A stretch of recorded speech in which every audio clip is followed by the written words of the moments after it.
এক পাওয়া যাবে না। তুই আমার বাপরে মারছস। এবারে মানুষজন তো আসলেই খারাপ। বংশ এই তা নাস্তা খাইয়া যাবে না? এই যে চৌধুরী সাহেবের লাশ দিয়ে আসলাম, আপনি তার মেয়ে না?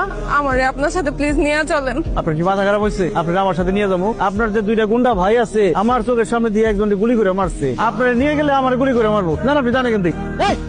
এই আপা, আরে কি ঝামেলা পড়লাম।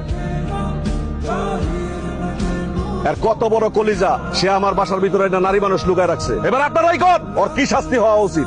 এর মাথায় নেড়া করে চার রাস্তার মধ্যে খাড়া করে রাখলে উচিত বিচার হইব। 100টা জুতার বাড়ি দিয়া, নাকে খত দিয়া মহল্লা থেকে বের করে দিতে হইব। আপনারা যে যা বিচার চাইছেন সমস্ত শাস্তি ওর মাথা বাইদা নিতে হইব। আপনারা প্লিজ থামেন। দেখেন উনি তো কোনো ভুল করে নাই, আমি ভুল করছি, আমাকে শাস্তি দেন। আর আমি ওনাকে ভালোবাসি, আমি ওনাকে আজকেই বিয়ে করব। ছেলে মেয়ে যখন বিয়ে করতে রাজি, আর আপনি তো বাড়িওয়ালা, আপনি দায়িত্ব নিয়ে ওদের বিয়ের ব্যবস্থা করে দেন। আমি তো জানি আপনারা কত বড় লোক, আর আমার অবস্থা তো দেখছেন, 3 বেলা যে ঠিক মতো খামো সেটাই পারি না। আপনি হুট করে বিয়ের কথাটা কয়ে দিলেন, কাজটা কি ঠিক হইলো? আপনি তো আমার ভালো করে চিনেনও না। এটা ঠিক, আমি আপনার ঠিক মতো চিনি না, কিন্তু যাদেরকে চিনি, যাদেরকে ছোটবেলা থেকে নিজের মানুষ মনে করে বড় হয়েছি, তারাই তো আমাকে মেরে ফেলতে চাইছে। কিন্তু এই 2 দিনে আমি যতটুকু আপনাকে চিনছি, আমার কাছে মনে হয়েছে আপনি একটা ভালো মানুষ। আজকে একটা সুখবর আছে, আমার বাবু হইতেছে, তোমরা সবাই দোয়া করবা।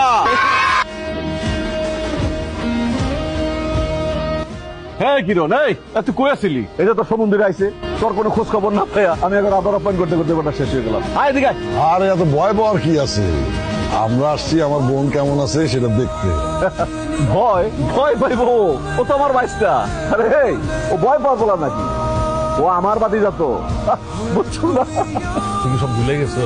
আর আমাকে তুই ভাইরে ভুল বুঝা ভয় পাইয়া তুই বাসা থেকে পলাই এলি। টাকা শহরে এমন কোন জায়গা নাই তোরা খুঁজি নাই। চল ভাই, পাইতে চল।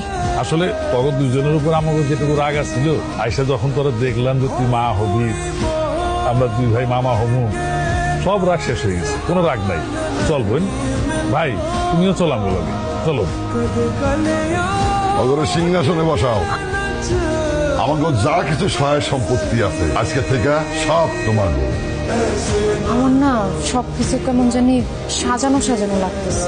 আরে তোমার ভাইরা যখন জানতে পারছে আমার সন্তান তোমার পেটে, তখনই সবকিছু মাইনা নিচ্ছে। তোর জমিতে কতটুকু দান হইতেছে, কোথায় কত টাকা বিক্রি হইতেছে, সেই হিসাব তোর দিতে হবে না? ভাইজান, তোমরা তো আসোই, এইসবের হিসাব আমার লাগবো না। আর কইলে তো আর হইব না। এতদিন বাবা বাইচা ছিল, সেই হিসাব কিতাব রাখছো, এখন তোর বাবা নাই, এখন তোর হিসাব কিতাব নিজেকে বুঝে নাও।